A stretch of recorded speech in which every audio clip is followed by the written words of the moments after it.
আসসালামু আলাইকুম। মিজানুর রহমান ভবঘুরে আজকে আমি আপনাদেরকে নিয়ে যাব বাংলাদেশের একমাত্র ডিজিটাল মসজিদ আল আমান বাহেলা খাতুন জামে মসজিদ বেলকুচি সিরাজগঞ্জ। এই মসজিদটি বেলকুচি উপজেলার মুকুন্দগাতি ইউনিয়নের অবস্থিত।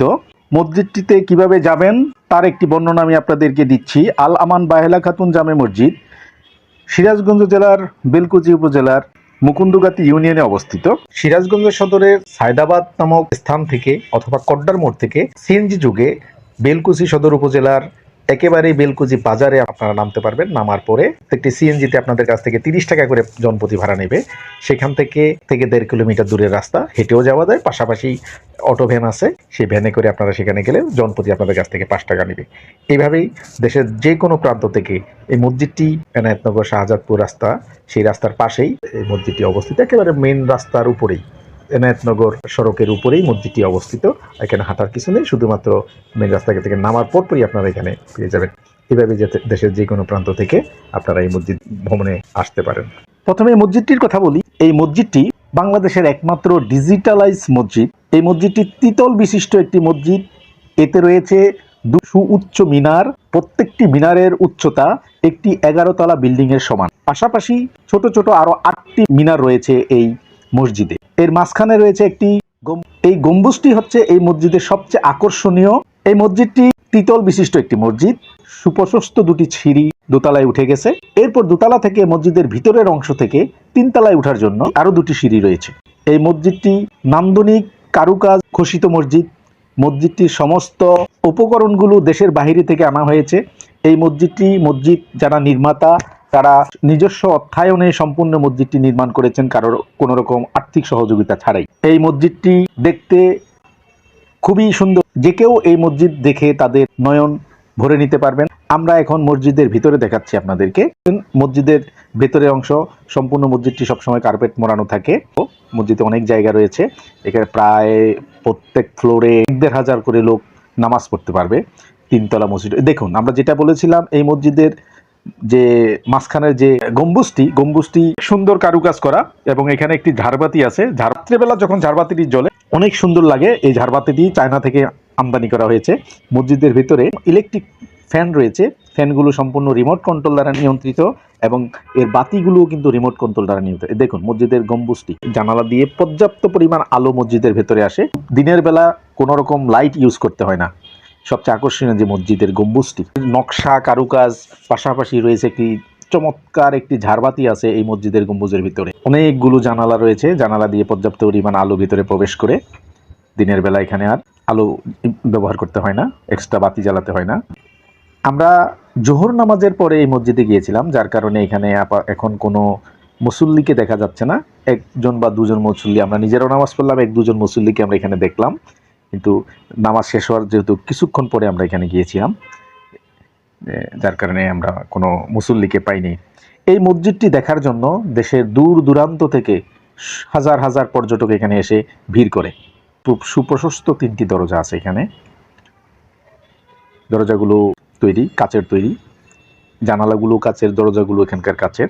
বাংলাদেশে আমরা যতগুলো মসজিদ দেখেছি, এইরকম একটি মসজিদ এখন পর্যন্ত অন্য কোথাও কেউ তৈরি করে না হয় না। আমরা মসজিদের ভিতর থেকেই আপনাদেরকে ঘুরে ঘুরে ভিডিওটা করতেছি, দেখাচ্ছি। আমাদের খুব ভালো লেগেছে মসজিদটি। যারা নতুনত্ব কিছু দেখতে পছন্দ করেন তারা এই মসজিদটিকে একবার দেখে আসবেন। মসজিদটি আসলে আমরা ভিডিওতে তো অনেক কিছু দেখানো সম্ভব হয় না। মসজিদের ভিডিওটি আমরা হয়তো আমাদের মতো করে তৈরি করেছি, কিন্তু আপনারা যখন নিজেরা এখানে যাবেন তখন আপনারা আপনাদের মতো করে মসজিদটি দেখে এর নান্দনিক সৌন্দর্য উপভোগ করতে পারবেন। বাহিরের বারান্দার অংশ, বারান্দাতে 2টি অজুখানা আছে। এই অজুখানাতে প্রায় এখানে যে বাইরের জায়গাটা আছে, এখানে কিন্তু শুক্রবারে, এবং দেখুন কিছু লোক কিন্তু এখানে ওই যে পর্যটকরা এসেছে ছবি তোলার জন্য, আসলে নিজের চোখে যখন দেখবেন তখন আপনারা বিস্মিত হয়ে যাবেন। বারান্দার একটি অংশ, দোতলার মধ্যে বারান্দা বলতে এখানে দোতলার কিছু অংশ এখানে শূন্য আছে। এই যে দেখুন, দোতলায় ওঠার দরজা, দোতলায় ওঠার সিঁড়ি, এখান থেকে এই যে অনেক মানুষ এইখানে বাহিরে ওই দোতলাতে এই জায়গাটা দিয়ে দোতলায় প্রবেশ করে প্রায় 20 জন করে 40 জন লোক এখানে বসতে পারে। দেখুন, ফিল্টার করা পানি এখানে, কিন্তু পানিটাও কিন্তু ফিল্টার করা। আমরা এই জন্য এটাকেই দক্ষিণ পাশের অংশ দিয়ে মানুষ দোতলার ভিতরে এবং 3 তলার ভিতরে প্রবেশ করে নামাজিরা। দোতলার দরজাটি সম্পূর্ণ বন্ধ রাখা হয় ইদানিং। কারণ হলো, যখন মসজিদটি উদ্বোধন করা হয় অনেক পর্যটক এখানে ভিড় করতো, তারা এখানে আসতো, দোতলার ভিতরে ঢুকতো, ঢুকার পরে ছবি তোলার জন্য হিড়িক পড়ে যেত ছবি তোলার জন্য, যার কারণে বাধ্য হয়ে কর্তৃপক্ষ মসজিদ কমিটি নামাজ ছাড়া মসজিদে দোতলায় প্রবেশ করা নিষিদ্ধ করেছে। তালা এখানে তালা মেরে রাখে, তবে নিচতলাতে ঢুকে নামাজ পড়তে পারবেন, তারা এখানে দেখতে পারবেন। এই হচ্ছে মসজিদের বাহিরের চত্বর, এই হচ্ছে দোতলার অংশটুকু। আমাদের দেশে এমন সুন্দর মসজিদ আমরা আর কোথাও দেখি নাই। সারা দেশটা অনেক জায়গাতে ঘুরলাম, কিন্তু এইরকম একটি মসজিদ দেখি নাই। ওই যে আমরা ওখানে অজুখানাটি কিন্তু বাহিরে, ওই যে দেখতে পাচ্ছেন ওখানে একটি অজুখানা আছে, একটি ফুলের বাগান আছে এই মসজিদের সামনেই। এখানে জুমার দিন, ঈদের নামাজে অনেক লোক ভিড় করে এই দোতলার অংশটুকু। মসজিদের পাশেই আছে একটি দাতব্য চিকিৎসালয়, একটি চক্ষু হসপিটাল। এই হসপিটালে সম্পূর্ণ বিনামূল্যে রোগীদেরকে চিকিৎসা সেবা দিয়ে থাকে বাহেলা খাতুন ট্রাস্ট। সেই ট্রাস্টের উদ্যোগে এরা এখানকার রোগীদের চিকিৎসাভার বহন করে থাকে। হসপিটালের সামনে দুটি ফুলের বাগান আছে। আমরা এই যে হসপিটালটা দেখতেছি, সবসময় লোকের ভিড় লেগে থাকে। আমাদের দেশের অধিকাংশ মানুষই কিন্তু দরিদ্র সীমার নিচে বসবাস করে, চিকিৎসা সেবাটা এখানে বিনামূল্যে যেহেতু পাওয়া যায়, তারা সবসময় এখানে ভিড় লেগে থাকে। আমাদের দেশে অনেক দানবীর রয়েছেন করেছে, পাশাপাশি একটি বিভিন্ন ক্ষেত্রে তারা দান করে থাকেন।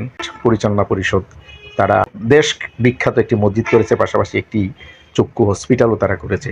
আসলে এটা দরকার ছিল, কারণ আমাদের দেশে বিনামূল্যে চিকিৎসা সেবা যদি এরকম দিয়ে থাকা হয়, তাদের যে উদ্যোগটা, এটা সত্যি প্রশংসার দাবিদার। এবং আমাদের অনেক শত শত হাজার হাজার লোক এখান থেকে বিনা খরচায় চিকিৎসা সেবা নিয়ে থাকে। এটা মানুষের মানব কল্যাণে কাজ হয়। আমরা আশা করব দেশের অন্যান্য যারা দানবীর আছেন, তারাও এইরকম বিভিন্ন রকম জনকল্যাণমূলক প্রতিষ্ঠান তৈরি করবেন। তারা বিশেষ করে চিকিৎসা সেবার ক্ষেত্রে বাণিজ্যিক উদ্দেশ্যে না হয়ে সেবার উদ্দেশ্যে আপনারা বিভিন্ন হসপিটাল, দাতব্য প্রতিষ্ঠান তৈরি করুন, এতে মানুষের উপকারে আসবে। তো সম্মানিত দর্শক, আমরা চেষ্টা করেছি আপনাদেরকে এই মসজিদটি দেখানোর জন্য। কতটুকু সফল হয়েছে আমরা জানি না, তবে আমরা আশা করব আমরা আপনাদেরকে আমন্ত্রণ জানাবো, নিজেরা স্বচক্ষে এসে মসজিদটি দেখে যাবেন, এই মসজিদে নামাজ পড়বেন। যারা ধৈর্য ধরে এতক্ষণ আমাদের এই ভিডিওটি দেখেছেন, তাদের সবাইকে অসংখ্য ধন্যবাদ। আমাদের ভিডিওটিকে যদি আপনাদের ভালো লেগে থাকে, তাহলে আমাদের চ্যানেলটিকে অনুগ্রহ করে সাবস্ক্রাইব করুন। ভালো থাকুন, সুস্থ থাকুন। মানুষ মানুষের জন্য কাজ করুন, সর্বদা পরের কল্যাণে।